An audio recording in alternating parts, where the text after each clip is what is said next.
বেশি দোয়া করবেন। রমজান মাসে আরেকটা কাজ করবেন, যাকাত। আপনাদের যাকাত যেটা আছে নিসাব পরিমাণ যাকাত লিস্ট করে ফেলবেন, হিসাব করবেন, রমজান মাসে যাকাত দিয়ে দিবেন। যাকাত আটকে রাখবেন না। যদি যাকাত কেউ অস্বীকার করে সে আর মুসলিম থাকে না, সে কাফের হয়ে যায়। এটা মনে রাখবেন, যাকাত অস্বীকার করার কোনো সুযোগ নেই। আর অলসতা করে যদি না দেন, এই যাকাত কিয়ামতের মাঠে আল্লাহ পাক এগুলোকে সোনার উপর পরিণত করবেন, করে গলাবেন, গলিয়ে কপালে, গালে আর পিঠে লেপটে দিবেন, বলেন নাউজুবিল্লাহ। এবং এই যাকাত একটা সাপের আকৃতি নেবে, সাপ, বিষাক্ত সাপ, যেটা গলায় পেঁচানো থাকবে, মাথাটা থাকবে এই কপাল বরাবর। কবরের মধ্যে যখন শোয়ানো হবে, এই কপাল বরাবর এই সাপ ঠোকাতে থাকবে, বলবে আমি তোমার সম্পদ, আজকে 7 ভক্ত। এটাকে আমরা চাচ্ছি না। যাকাত দিয়ে দেন। আর যাকাত ইসলামিক অর্থনীতির ভিত্তি। যাকাত দিলেই গরিবের কাছে আপনার সম্পদ যাবে, তখন সেও খেয়ে পরে বাঁচতে পারবে। এভাবে সাম্য বজায় থাকবে। আল্লাহ আমাদের বোঝার তৌফিক দান। রমজান মাসে একটা কাজ করবেন, সেটা হলো পরিবারকে সময় দিবেন, পরিবারকে টাইম দিবেন। পরিবারের মধ্যে ইসলামিক সংস্কৃতি গড়ে তুলবেন। একসাথে সেহরি করবেন, একসাথে সাহরি করার পরে একসাথে ইফতার করবেন, একসাথে তালিম করবেন, ইসলামিক কোনো মুভিজ একসাথে দেখলেন, ইসলামিক কোনো লেকচার একসাথে শুনলেন। মানে ইসলামকে এনজয় করবেন পরিবারকে নিয়ে, সাথে করে নিয়ে। বাচ্চা কাচ্চারা দেখবে ছোটবেলায় আমরা বাবাদের সাথে এটা করেছিলাম, ওইটা করেছিলাম। ইফতার বানাচ্ছেন বাসায়, বাচ্চাদেরকে ইনভলভ করবেন, বাচ্চাদেরকে রোজা রাখতে উৎসাহিত করবেন, ওদেরকে নবীদের গল্প শোনাবেন, ইসলামিক কালচারে বড় করবেন। দেখবেন পরিবারের মধ্যে শান্তি, রহমত নেমে আসবে। পারা যাবে ইনশাআল্লাহ। রমজান মাসে আরও একটা কাজ করবেন, সাদাকাতুল ফিতর দিয়ে দিবেন। এটা সম্পর্কে আলেম ওলামারা আপনাদেরকে বলবে খুতবা ইনশাআল্লাহ। আমি আগেই বলে রাখলাম, সাদাকাতুল ফিতর দিয়ে দিবেন। রমজান মাসে আরেকটা ইম্পর্টেন্ট কাজ আছে, সেটা হলো যে আমাদের সমাজে অনেক এতিম থাকে, বিধবা থাকে, নিঃস্ব অসহায় মানুষ থাকে। এই মানুষগুলোর পাশে দাঁড়ানোর চেষ্টা করবেন। বেশি থেকে বেশি দান সাদাকা করবেন। যতটুকু সামর্থ্য আল্লাহ দিয়েছেন আপনি বেশি থেকে বেশি দান সাদাকা করবেন। এভাবে ইনশাআল্লাহ আপনি রমজানটাকে উপলব্ধি করতে পারবেন, এনজয় করতে পারবেন। আপনার সালাতের মাধ্যমে, আপনার সিয়াম রাখার মাধ্যমে, দোয়া করার মাধ্যমে, জিকির করার মধ্য দিয়ে, পরিবারের সাথে এনজয় করার মধ্য দিয়ে দেখবেন আপনি আত্মশুদ্ধি অর্জন করতে পারছেন। একটা কাজ, রাতের বেলা তারাবি সালাত, রাতের বেলা তারাবি মসজিদে জামাতে পড়ার চেষ্টা করবেন। এবং সবচেয়ে সুললিত কণ্ঠে যিনি তেলাওয়াত করতে পারেন তাকে ইমাম বানাবেন। নামাজটা এনজয় করা যায় যেন। রুকু করলে সেজদা পাই না এমন নামাজ দরকার নাই। আমার কথায় মন খারাপ করছেন? রুকু করলে সেজদা পাই না এমন নামাজের দরকার নাই। ধীর স্থিরভাবে নামাজ পড়েন, মধ্যম পন্থায় নামাজ পড়েন, সুললিত কণ্ঠে তেলাওয়াত করেন। মক্কার তারাবি দেখেন, মদিনার তারাবি দেখেন, অনেক সুন্দর তারাবি। রাকাত সংখ্যা নিয়ে ঝগড়া করেন না। সামনে একটা ঝগড়া আসবে, 20 টাকার না 8 টাকার, তারপরে আবার ঝগড়া আসবে, ঈদের তাকবীর কতটা, ঝগড়ার তো শেষ নাই। আস্তে আস্তে আস্তে আস্তে ইসলামের বিরোধী শক্তি যারা, তারা বিশ্বের নেতৃত্ব দেওয়ার আসনে চলে গেছে। আর আমরা আপোষে এই মারামারি, কাটাকাটি, ঝগড়া নিয়ে পড়ে আছি। বিশ্বাস করছেন? এই হচ্ছে বাস্তবতা। কে কার গীবত করবে, কে কাকে অপবাদ দিবে, কে কার উন্নতি দেখে টেনে নামাবে, কে কাকে হিংসা করবে, কোন দলকে কাদা ছড়াছড়ি করবে, কোন আলেমকে, কোন বক্তাকে, এগুলো চলছে সমাজে। আর ইখতিলাফি মাসআলাগুলোকে নিয়ে আমরা এতটা সময় নষ্ট করেছি। এই সময়ে ইসরায়েল 70 বছর এগিয়ে গেছে। কথা বুঝতে পারেন না মনে হয়। সামনে দেখেন কি হয়। সামনে সে বিশ্বকে নেতৃত্ব দিবে, দেখে নিয়ে। ও মুসলিমদের নাকের ডগার উপর বসে সারা বিশ্বকে নেতৃত্ব দিবে। মুসলিমরা কিচ্ছু করতে পারবে না যতক্ষণ না ইমাম মাহদী আসছে তার আগ পর্যন্ত। ইল্লা মাশাআল্লাহ। যদি আল্লাহ পাক কিছু বান্দাকে খাস করে নেন সেটা আলাদা বিষয়। মানে এখনো এই পৃথিবীতে এমন কিছু বান্দা আছে যারা কশ্চিনকালেও জালেমের সামনে মাথা নত করবে না, যারা হকের উপর থাকবে, যারা ইসলামের বিরোধী শক্তিকে ছাড় দিবে না, এমন বান্দাও পৃথিবীতে আছে। তাদের কথা ভিন্ন। বেশিরভাগ মুসলিমই লাহুম কুলুবুন লা ইয়াফকাহুনা বিহা, এরকম পর্যায়ে পৌঁছে। হৃদয় আছে, উপলব্ধি করে না, চোখ আছে দেখে না, কান আছে শোনে না। এগুলোর ইখতিলাফ বাদ দিয়ে আপনি স্থিরভাবে নামাজের রাকাত সংখ্যা না, আপনি কোয়ালিটি বাড়াবেন। নামাজটা কত সুন্দর হচ্ছে এটা একটা ফ্যাক্ট। এবং তারাবির নামাজটাকে এনজয় করেন। খতম হবে কোরআন, আমরা কোরআনকে এনজয় করবো ইনশাআল্লাহ। এরপরেও শেষ রাত্রে আপনি চেষ্টা করেন নিজে ওঠার জন্য, পরিবারের লোকজনকে ওঠানো। আসো 2 রাকাত নামাজ পড়ে, আসো 4 রাকাত নামাজ পড়ে। সেহরি করার 1 ঘন্টা আগে ওঠা যাবে না? সেহরি করে 1টা ঘন্টা আগে উঠলেই কিন্তু আমি মিনিমাম 5-6 রাকাত 8 রাকাত 10 রাকাত নামাজ পড়তে পারবো। 2 রাকাত তো পারবো কমসে কম। 2 রাকাত পড়ে একটু তাসবিহ তাহলিল করে একটু কোরআন তেলাওয়াত করে আল্লাহর কাছে হাত তুলে দোয়া করা যাবে না? ওই সময় আল্লাহ পাক প্রথম আসমানে নেমে আসেন, সুবহানাল্লাহ, এসে বলেন, কে আমাকে ডাকবে আমি তার ডাকে সাড়া দিব। কে আছে আমার কাছে কিছু চাইবে আমি তোমার চাওয়া পূরণ করব। কে আছো আমার কাছে ক্ষমা চাইবে আমি তোমাকে ক্ষমা করে দেব। আল্লাহ পাক ফজর পর্যন্ত এটা বলতে থাকে। রমাদানের আর 2টা কাজ। এক হচ্ছে লাইলাতুল কদর তালাশ করবে। লাইলাতুল কদর তালাশ করতে হলে শেষ দশকটা ইতিকাফ করার চেষ্টা করুন। ইতিকাফ করতে পারলে আপনি লাইলাতুল কদর পেয়ে যাবেন ইনশাআল্লাহ। স্পেসিফিকলি বলা নাই 27 রমজানই লাইলাতুল কদর হবে, স্পেসিফিকলি বলার সুযোগ নাই, মিস হতে পারে। নবীজি বলেছেন শেষ দশকের বেজর রাত 21, 23, 25, 27, 29 যে কোনো একটা রাত লাইলাতুল কদর হবে। এক রাত ইবাদত করবেন, সারা হাজার হাজার মাস ইবাদত করার নেকি পেয়ে যাবেন ইনশাআল্লাহ তাআলা। এই রাতে দোয়া করলে দোয়া কবুল হয়ে যায়। আল্লাহ পাক আমাদেরকে লাইলাতুল কদর পাওয়ার তৌফিক দান করুন, ইতিকাফ করার তৌফিক দান করুন। আরেকটা কাজ যেখান থেকে আমি আসবো, কোরআনময় রমাদানে, রমজান মাসে সবচেয়ে বড় যে কাজটা, এটা দিয়ে শেষ করছি, শোনেন, এখানে একটু সময় নিব, আমি একটু ধৈর্য ধরেন। রমজান মাসের সবচেয়ে বড় কাজ এবং রমজান মাস যে কারণে মহামান্বিত বা মহিমান্বিত, শব্দটা হয়তো আমি ভুল বলেছি, তো সেটা হচ্ছে আল কোরআনুল কারীম। রমজান মাস সেই মাস যেই মাসে কোরআন নাজিল করা হয়েছে। কি কারণে রমজান মাসে এত ফজিলতময়? প্রশ্নটা কি একটা যৌক্তিক প্রশ্ন না? শাবান মাসে কেন এত কিছু নয়? রজব মাসে নয় কেন? রমজান মাসেই কেন? উত্তর একটা উত্তর, যে শাহরু রমাদানাল্লাযী উনজিলা ফীহিল কোরআন। রমজান সেই মাস যেই মাসে আমি কোরআন নাজিল করেছি। কি জন্য নাজিল করেছেন আল্লাহ পাক? হুদাল লিন্নাস, এটা মানব জাতির জন্য হেদায়েত, ওয়া বাইয়িনাতিন মিনাল হুদা, এবং এটা সুস্পষ্ট একটা প্রমাণ, ওয়াল ফুরকান, এবং সত্য মিথ্যার মানদণ্ড, ইলা আখিরিল আয়াত। সূরা কদরে আল্লাহ বলছেন ইন্না আনজালনাহু ফি লাইলাতুল কদর, আমি লাইলাতুল কদরে কোরআন নাজিল করেছি। আর কদর কোন মাসে? শাবানে না রজবে না রমজানে? তাহলে রমজান মাসে কোরআন নাজিল হয়েছে, প্রমাণ হলো। রমজান মাসে আল্লাহ পাক কোরআন নাজিল করেছেন কোথায়? এবার আপনাকে দেখাচ্ছি। এই যে আইয়ামে জাহেলিয়াতে। কোথায়? আইয়ামে জাহেলিয়াতে, যখন একটা যুগের মধ্যে শিরক আছে, সুদ আছে, ঘরে ঘরে শিরক, ঘরে ঘরে সুদ, ঘরে ঘরে মাদক, ঘরে ঘরে মেয়েদের অবমাননা এবং গোত্রীয় হানাহানি, কাটাকাটি, মারামারি, জেনা, ব্যভিচার ভর্তি একটা সমাজের মধ্যে। এখানে রমজান মাসে লাইলাতুল কদরে আল্লাহ কোরআন নাজিল করছেন। কথা কি বুঝতে পারছেন? এবার এই মাসটাকে আল্লাহ পাক সম্মানিত করে দিলেন। তাহলে রমজান মাসের মূল কাজটা কি? কোরআনকে সময় দেয়া। এই মাসের মূল বিষয়টা কি? আল কোরআন। এখন আসেন, এই জাহেলি যুগে কোরআন নাজিল হলো মাত্র 23 বছর পর। কত বছর? মাত্র 23 বছর কোরআন অনুযায়ী চলার পরে দেখা গেল ওই জাহেলি যুগের মধ্যে কোনো শিরক নাই, ওই জাহেলি যুগের মধ্যে কোনো সুদ নাই, ওই জাহেলি যুগের মধ্যে কোনো নারীর অবমাননা নাই, ওই জাহেলি যুগের মধ্যে কোনো রকমের মাদক নাই, এই জাহেলি যুগের মধ্যে, ওই জাহেলি যুগের কোনো গোত্রীয় হানাহানি নাই, সবাই ভাই ভাই হয়ে গেছে। সুবহানাল্লাহ। কত বছর? 23 বছর। কিভাবে চলেছেন? এই আল্লাহর কিতাব আল কোরআনুল কারীম, এর শিক্ষা এবং এর ব্যাখ্যা সুন্নাহ, এটাকে ফলো করে চলা হয়েছে 23 বছর, মাত্র 23 বছর। এখন সেই আল্লাহ কি নাই? সেই নবী নাই? নবী জীবিত না থাকলেও তার সুন্নাহ নেই, এবং সেই কিতাব আমাদের মাঝখানে নাই? সবই আছে। সেই আল্লাহ থাকেন, সেই নবীর সুন্নাহ থাকে, এবং সেই কিতাব আমাদের মাঝে থাকে। তাহলে আমাদের জাহিলিয়াতগুলো দূর করা সম্ভব না?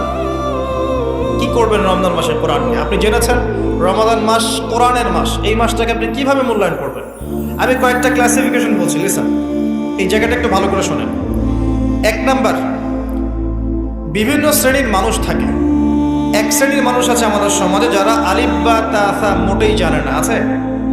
আছে? এমন অনেক মানুষ আছে, এদের সংখ্যা কিন্তু কম না, প্রচুর মানুষ যারা আলিফ বা তা উচ্চারণ করতে পারে, কোরআন বিশুদ্ধ করে একটা আলহামদুলিল্লাহি রাব্বিল আলামিন এটা পড়তে পারে না, বানান করে করে পড়তে পারে না। আছে না? এক কথায় বিশুদ্ধ তেলাওয়াত করতে পারে না, এমন মানুষের সংখ্যা কম না বেশি? প্রচুর। তাদের জন্য এই রমজানের টার্গেট হচ্ছে তাদেরকে এই রমজানের মধ্যেই কোরআন তেলাওয়াত করা শিখতে হবে। এতটুকু পারবেন? পারবেন না? ভয় পাচ্ছেন? রমজান 1 মাস সময় লাগার কথা না, আপনার 20 দিন সময় লাগবে কোরআন তেলাওয়াত শিখতে ইনশাআল্লাহ। বিশ্বাস হচ্ছে না? হয়তো আপনি দ্রুত গতিতে পড়তে পারবেন না, কিন্তু পড়তে পারবেন। আপনি মদ মাখরাজ তাজবিদগুলো শিখতে পারবেন। এখন আপনার জন্য টার্গেট যারা কোরআন মোটেই তেলাওয়াত করতে পারেন না, এই মাসে 1 মাসের মধ্যে আপনি কোরআন তেলাওয়াত করা শিখবেন। এটাই আপনার টার্গেট। পারবেন? মনে রাখবেন, নবী সাল্লাল্লাহু আলাইহি ওয়াসাল্লাম বলেছেন, ইকরাউল কোরআন, তোমরা কোরআন তেলাওয়াত করো। ফাইন্নাহু ইয়াতি ইয়াউমাল কিয়ামা শাফিআন লিআসহাবি, কোরআন কিয়ামতের দিন তার পাঠকারীর জন্য সুপারিশকারী হবে ইনশাআল্লাহ তাআলা। খায়রুকুম মান তাআল্লামা আল কোরআন ওয়া আল্লামা, তোমাদের মধ্যে সেই ব্যক্তি শ্রেষ্ঠ বা উত্তম যে নিজে কোরআন শেখে অন্যকে শেখায়। আরো হাদিস এসেছে, নবী সাল্লাল্লাহু আলাইহি ওয়াসাল্লাম বলেছেন, আল্লাযী ইয়াকরাউল কোরআন ওয়া হুয়া মাহিরুম বিহি, যে ব্যক্তি কোরআন তেলাওয়াত করে এবং তার উপর দক্ষ হয়, মা'আস সাফারাতিল কিরামিন বাররা, সেই ব্যক্তি সম্মানিত ফেরেশতাদের সাথে হাসর করবে। ওয়াল্লাযী ইয়াকরাউল কোরআন ওয়া ইয়াতাতা'তা'উ ফিহি, আর যে ব্যক্তি কোরআন তেলাওয়াত করে কিন্তু করতে গিয়ে আটকে যায়, ওয়া হুয়া আলাইহি শাক, এটা তার জন্য কষ্টকর হয়, ফালাহু আজরান, তার জন্য ডাবল পুরস্কার আছে। একটা হাদিসে, তিরমিজির হাদিসে নবীজি বলেছেন যে মান ক্বারা হারফাম মিন কিতাবিল্লাহি ফালাহু হাসানা, যে ব্যক্তি একটা হরফ পড়বে আল্লাহর কিতাবের, আলিফ লাম মিম, লা ইয়াকুলু আলিফ লাম মিম হারফুন, নবীজি বলেছেন আমি বলছি না যে আলিফ লাম মিম তিনটা মিলে একটা হরফ, বাল আলিফুন হরফ ওয়া লামুন হরফ ওয়া মিমুন হরফ, আলিফ একটা হরফ, লাম একটা হরফ, মিম একটা হরফ, প্রত্যেকটা হরফে তার 10টা করে নেকি হবে ইনশাআল্লাহ। আল হাসানাতু বিআশরি আমসালিহা, একটা নেকিকে 10 দিয়ে গুণ করা হবে। আর রমজান মাসে যে কোনো নেক আমল 70 গুণ বাড়িয়ে দেওয়া হয়। আল্লাহ চাইলে 700 গুণ বাড়াতে পারেন, আল্লাহ চাইলে অপরিসীম বাড়াতে পারেন। আল্লাহ তিলাওয়াত করবেন, তিলাওয়াত শিখবেন। তো যাদের কোরআন তেলাওয়াত করার যোগ্যতা নেই, এই মাসে কি টার্গেট দিলাম ভাই? এই মাসে আপনি ন্যূনতম টার্গেট জাস্ট কোরআন তেলাওয়াত শিখবেন। পারবেন ইনশাআল্লাহ? অনেকের মধ্যে কনফিউশন আছে না, আমারটা হচ্ছে কি হচ্ছে না, আছে না, সঠিক হচ্ছে কি হচ্ছে না। আপনিও এই টার্গেটে থাকেন, আপনি এই মাসে কোরআন আবার তেলাওয়াত করা শিখবেন। কিভাবে শিখবেন? মাদ্রাসায় কোর্স করানো হবে, আপনি মাদ্রাসায় যাবেন। অনলাইনে যদি কোর্স করায় কেউ, অনলাইনে কোর্স করবেন, অথবা বাসায় একটা আরবি শিক্ষক নেবেন, অথবা মসজিদ ভিত্তিক এই মাসব্যাপী কোরআন শিক্ষার কার্যক্রম চালু করবেন। করা যাবে ইনশাআল্লাহ। এটা উচিত রাষ্ট্র থেকে চালু করে দেয়া মাসব্যাপী কোরআন শিক্ষার কার্যক্রম। এটা করতে পারলে সবচেয়ে ভালো হতো, এদেশ থেকে যত মহামারীর ভাইরাস সব চলে যেত। বিশ্বাস করেন না? কোরআনের বরকতে সব বিপদ আপদ কেটে যেতে পারে। সূরা বনী ইসরাঈল আল্লাহ পাক বলেছেন যে ওয়াইদা ক্বরা'তাল কোরআন, হে নবী আপনি যখন কোরআন তেলাওয়াত করবেন বা করেন, জাআলনা বাইনাকা ওয়া বাইনাল্লাযীনা লা ইউমিনুনা বিল আখিরাহ হিজাবান মাসতুরা, যখন আপনি কোরআন তেলাওয়াত করেন তখন আপনার এবং ওই জগৎ, যেই জগৎটা আল্লাহ এবং পরকালে বিশ্বাস করে না, এদের মাঝখানে, মানে ইমানদার এবং এর শত্রুদের মাঝখানে আমি আল্লাহ একটা অদৃশ্য পর্দা স্থাপন করে দিয়েছি। ওই দিক থেকে কোনো ক্ষতি আপনাকে স্পর্শ করতে পারবে না। যাই হোক, এটা আপনাদের টার্গেট। 2 নাম্বার, দ্বিতীয় শ্রেণীর মানুষ যারা কোরআন মাশাআল্লাহ তেলাওয়াত করতে জানেন এবং আপনার কনফিডেন্স আছে। এখানে একটা কথা বলতে ভুলে গিয়েছিলাম যে আপনাকে শয়তান 3 ভাবে বিভ্রান্ত করতে পারে। একটা হচ্ছে শয়তান কিন্তু আপনাকে বোঝাতে পারে যে আপনি অনেক জানেন, আপনার জানার দরকার নাই, শয়তান আপনাকে বোঝাতে পারে। 2 নাম্বার, বোঝাতে পারে যে আপনার দ্বারা হবে না, আপনি পারবেন না। আমার কথাটা মনে রাখেন। 3 নাম্বার, বোঝাতে পারে যে আমার অনেক সময় পড়ে আছে, পরে শিখে নেবে, এত তাড়াহুড়োর কি আছে। এই 3টা অস্ত্র শয়তানের বড় বড়। আরেকটা অস্ত্র আছে 4 নাম্বার, সেটা হলো শিখতে গিয়ে দেখবেন শয়তান ওয়াসওয়াসা দিবে, এক টিচার ভালো না, ওস্তাদ ভালো না। এটা একটা ওয়াসওয়াসা। উস্তাদের হাতে নিজেকে ছেড়ে দিতে হবে, তারপরে সে বুঝবে আপনাকে কোন পথে নিয়ে যেতে হবে। নবী মূসা আলাইহিস সালাম যখন এসেছিলেন খিদর আলাইহিস সালামের কাছে, হাল আত্তাবিউকা আন তুআল্লিমানি মিম্মা উল্লিমতা রুশদা, তিনি এসে বলেছেন, হে খিদর, আমি কি আপনার সাথে থাকতে পারি এই শর্তে যে আল্লাহ আপনাকে যে জ্ঞান শিখিয়েছেন আমাকে শেখাবেন? তখন খিদর আলাইহিস সালাম বলছেন, ইন্নাকা লান তাসতাতিআ মা'ইয়া সাবরা, তুমি তো আমার সাথে ধৈর্য ধরতে পারবে না। ধৈর্য ধরে ওস্তাদের কাছে সুপর্দ করতে হয়, তারপরে জ্ঞান পাওয়া যাবে ইনশাআল্লাহ। এত অস্থির হলে হবে না। 2 নম্বর শ্রেণী যারা পড়তে পারেন তাদের জন্য নসিহত হচ্ছে, এই রমজান মাসে আপনার টার্গেট এই কিতাব আপনি একবার খতম করবেন, একবার অনলি। পারবেন? অনলি একবার। প্রত্যেক দিন আপনি 1 পারা করে পড়বেন, প্রত্যেক দিন 1 পারা, 30 দিন 30 পারা। সম্ভব? খুব কঠিন? পারা যাবে না? ইনশাআল্লাহ আল্লাহ পাক তৌফিক দান করুন। আবারও বলছি, কোরআন তেলাওয়াত করলে আপনি প্রত্যেক হরফে 10 নেকি পাবেন। আপনি এই কোরআন আপনার পক্ষে সুপারিশ করবে, আপনি সম্মানিত ফেরেশতার সাথে হাসর করবেন। ইন্নাল্লাহা ইয়ারফাউ বিহাযাল কিতাবি আকওয়ামান ওয়া ইয়াদাউ বিহিল আখারিন। বহু সম্প্রদায়কে আল্লাহ পাক এই কোরআনের মাধ্যমে সম্মানিত করেন, অনেককে অপদস্থ করেন। হাফেজে কোরআনদেরকে বলা হবে, ইকরা ওয়ারতাক, তোমরা পড়ো, উঠতে থাকো। ফাইন্না মানজিলাতাক, তোমার আসন হবে, মঞ্জিল হবে, ইলা আখিরি আয়াতিন তাকরাউহা, তুমি যেখানে তেলাওয়াত করা থামবে সেখানে জান্নাতে ওই উচ্চ আসনে তোমাকে বসানো হবে। কেউ যদি 500টা আয়াত পড়ে 500 তলা বাড়ি দেওয়া হবে জান্নাতে। কেউ যদি 1000 আয়াত পড়তে পারে 1000 তলা বাড়ি দেওয়া হবে জান্নাতে ইনশাআল্লাহ তাআলা। জি, শেষ করছি আমরা একটু। আর কিছু নেকি আছে, যেমন আপনি যদি সূরা বাকারা পড়েন আপনার ঘরের মধ্যে শয়তান আসবে না ইনশাআল্লাহ, আপনার জীবনে বরকত হবে। আপনি আয়াতুল কুরসি পড়েন প্রত্যেক ফরজ নামাজের পরে, আপনার মৃত্যু ছাড়া জান্নাতে যাওয়ার কোনো বাধা নাই। সূরা মুলক পড়েন রাতের বেলা, এটা আপনাকে কবরের আযাব থেকে বাঁচাবে। সূরা কাহফ পড়েন প্রথম 10 আয়াত শেষ 10 আয়াত, ফিতনা থেকে বাঁচাবে ইনশাআল্লাহ। সূরা ইয়াসিন পড়েন, আপনার হাজত পূর্ণ হয়ে যেতে পারে ইনশাআল্লাহ তাআলা। আপনি সূরা বাকারার শেষের আয়াতগুলো পড়েন 3টা আয়াত, সারা রাত নফল নামাজের নেকি পাবেন। অনেক ফজিলত, এটা বলে শেষ করতে পারবো না, আমি গুটিয়ে নিচ্ছি। যারা কোরআন তেলাওয়াত করতে পারেন তাদের জন্য কোরআনময় রমাদান হচ্ছে, আপনারা কোরআন 1 পারা করে পার ডে পড়বেন, একবার খতম দিবেন। পারা যাবে? আল্লাহ পাক তৌফিক দান করুন। 3 নম্বর, তারা যারা হাফেজে কোরআন তাদের টাস্ক হচ্ছে এই কোরআন রমজান মাসে পুরোটা আবার হিফসের চর্চা করবেন। অনেক সময় ইয়াদদাশত কমে যায় না, অনেকে আবার ভুলে যায় না। হাফেজদের প্রতি নসিহত হচ্ছে, এই মাসে আপনি পুরো কোরআনটাকে আবার রিগেইন করবেন, রিভাইজ করবেন, চর্চা করবেন, আবার আগের জায়গায় ফিরিয়ে নিয়ে আসবেন। পারবেন ইনশাআল্লাহ? আল্লাহ তৌফিক দান করুন। এবং সম্ভব হলে তারাবির নামাজ পড়ান। যারা তারাবির নামাজ পড়ায় তারা সৌভাগ্যবান, তারা পুরো কোরআনটা হিফজ করার সুযোগটা পেয়ে যায়। আল্লাহ পাক তাদেরকে তৌফিক দান করুন।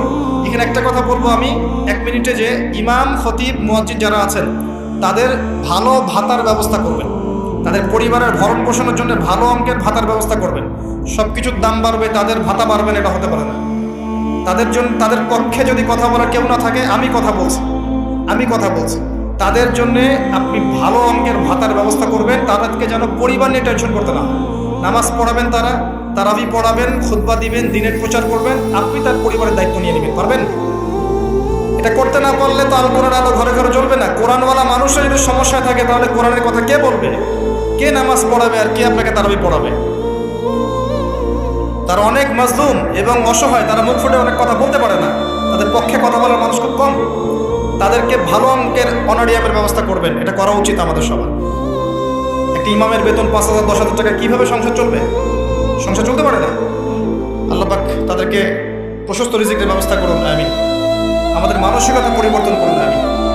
হাফেজ কোরআনদের জন্য এই টাস্ক, আপনারা পুরো কোরআন হিফজ করবেন, চর্চা করবেন এই রমজান মাসে। তারপরে আর 2-3টা বলে শেষ করছি। যারা কোরআন আমরা অর্থ জানি, টুকটাক অর্থ জানি, আমাদের কাজ হচ্ছে এই রমজান মাসে কোরআনের ব্যাকরণগুলোকে ঝালাই করা, আরবি ভাষাটাকে একটু ঝালাই করা, এবং বিশুদ্ধ তাফসীরকে নিয়ে পুরো কোরআন A to Z পুরো কোরআন 1 মাসের মধ্যে অর্থসহ পড়া। পারবো ইনশাল্লাহ? যারা আমরা অর্থসহ পড়তে আগ্রহী বা টুকটাক আরবি ব্যাকরণ ভাষা জানি, তাদের উপর দায়িত্ব হচ্ছে এই রমজান মাসে পুরো কোরআনটা অর্থসহ পড়ার চেষ্টা করা। আল্লাহ পাক আমাকে আপনাদের সবাইকে তৌফিক দান। এখানে আমি একটা সহজ কথা বলছি, শোনেন। আল কোরআনুল কারীমের মধ্যে 600টা পৃষ্ঠা আছে। কয়টা পৃষ্ঠা? এই কিতাবের মধ্যে 600 পৃষ্ঠা আছে। প্রত্যেক 20 পৃষ্ঠায় একটা করে পারা শেষ হয়, এবং প্রত্যেকটা পৃষ্ঠায় আপনি 15টা করে লাইন পাবেন, 15টা করে লাইন পাবেন। প্রত্যেকটা লাইনে আপনি গড়ে 9টা করে শব্দ পাবেন, 9টা শব্দ। কোন লাইনে 10টা থাকতে পারে, কোন লাইনে 8টা থাকতে পারে, গড়ে 10টা শব্দ, 9টা শব্দ থাকবে। এবং এক পৃষ্ঠায় 135 থেকে 140টা শব্দ থাকে। কথা কি বুঝতে পারছেন? এভাবে হিসাব করলে দেখা যায় এই 600 পৃষ্ঠার কিতাবের মধ্যে সব মিলিয়ে শব্দ আছে 77,800টা। কতটা? 77,800টা, অ্যাপ্রক্সিমেটলি 78,000 শব্দ। কিন্তু সুসংবাদ হচ্ছে এই সমস্ত শব্দগুলোই নতুন নতুন শব্দ নয়, বরং এই শব্দগুলো বের হয়েছে মাত্র 4,500 শব্দ থেকে। চিন্তা করতে পারেন, মাত্র 4,500 শব্দ থেকে এই সমস্ত শব্দগুলো বের হয়েছে। এই শব্দগুলো আবার 3 ভাগে বিভক্ত। একগুলো হচ্ছে নাউন্স বা বিশেষ্য বা ইসম, একগুলো হচ্ছে ফেল বা ক্রিয়া, একগুলো আছে হরফ বা প্রিপোজিশন বা অব্যয়, এই টাইপের। এর মধ্যে মাত্র 200 থেকে 300টা মাজদার যদি আপনি জানেন এবং একটা শব্দ থেকে অনেকগুলো শব্দ তৈরি করার এই ব্যাকরণের টেকনিকটা যদি শিখতে পারেন, আপনি ইনশাআল্লাহ তাআলা অল্প সময়ের মধ্যেই দেখবেন আল কোরআনের মিনিমাম অর্ধেক অর্থ আপনি বুঝতে পারছেন। এটা এত সহজ, আলহামদুলিল্লাহ। অনেকে বলবেন যে এটা তাকে শুনি নাই, নতুন নতুন মেথড আসছে না, FM মেথড, এই মেথড, সেই মেথড আসছে না। আরবি ভাষা নিয়েও চর্চা হয়, মেথড বের হয়। আরবি ভাষা নিয়ে, কোরআন নিয়ে অনেক গবেষণা চলছে এবং নতুন নতুন অনেক কোর্স এবং বই লঞ্চ হচ্ছে। এগুলো ঘাটাঘাটি করেন, আপনি দেখবেন যে কোরআনটাকে আল্লাহ পাক সহজ করেছেন। আল্লাহ পাক এটাই বলেছেন, ওয়ালাকাদ ইয়াসসারনাল কোরআন লিযিকরি ফাহাল মিন মুদ্দাকির। কোরআনকে আমি বোঝার জন্য সহজ করেছি, কেউ কি আছো উপদেশ গ্রহণকারী? আপনি এই ব্যাকরণগুলো শেখেন। আমি একটা ওয়েবসাইটের নাম বলে দিচ্ছি, www.understandquran.com। দেখেন এখানে সব ভিডিওসগুলো দেওয়া আছে। সময় নেই, এখানে দেখেন। ইংরেজি ভাষায় দেওয়া আছে, উর্দু ভাষায় দেওয়া আছে। আপনি বুঝবেন, সহজ উর্দু, সহজ ইংরেজি, আপনি পারবেন ইনশাআল্লাহ তাআলা। একটু সময় দেন, 6টা মাস, 1টা বছর সময় দেন, আপনি ইনশাআল্লাহ আল কোরআনের মিনিমাম 60 থেকে 70% অর্থ করতে পারবেন ইনশাআল্লাহ তাআলা। বাকি যেগুলো পারবেন না সেগুলো একটু কঠিন, সেগুলো আপনাকে আরো উচ্চ লেভেলের বই পড়তে হবে, আলেম ওলামার কাছে গিয়ে পড়ে থাকতে হবে, গ্রামার শিখতে হবে, ব্যাকরণগুলো শিখতে হবে। আস্তে আস্তে আস্তে আপনি পারবেন ইনশাআল্লাহ। শুধু সূরা ফাতিহাতে যে কয়টা শব্দ আছে, 19টা 20টার মতো শব্দ থাকতে পারে। এই শব্দগুলো কোরআনে ঘুরে ঘুরে এসেছে প্রায় 7,800 বার। কতবার?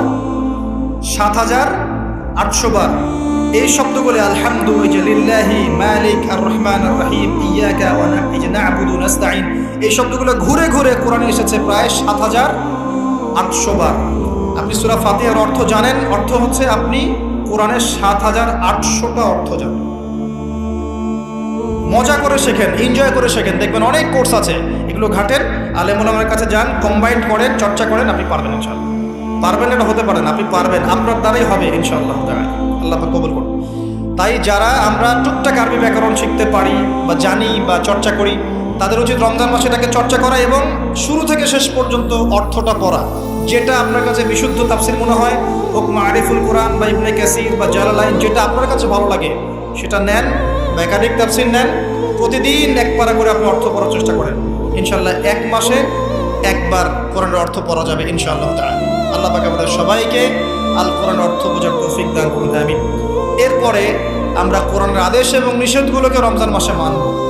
সমস্ত কোরআনের আদেশ মানার চেষ্টা করব। নামাজ হোক, রোজা হোক, হজ জাকাত হোক, আপনার সত্য কথা বলা, পিতামাতার খিদমত করা, প্রতিবেশীর হক, সমস্ত সৎ বিষয়গুলো আমরা করার চেষ্টা করব ইনশাআল্লাহ তাআলা।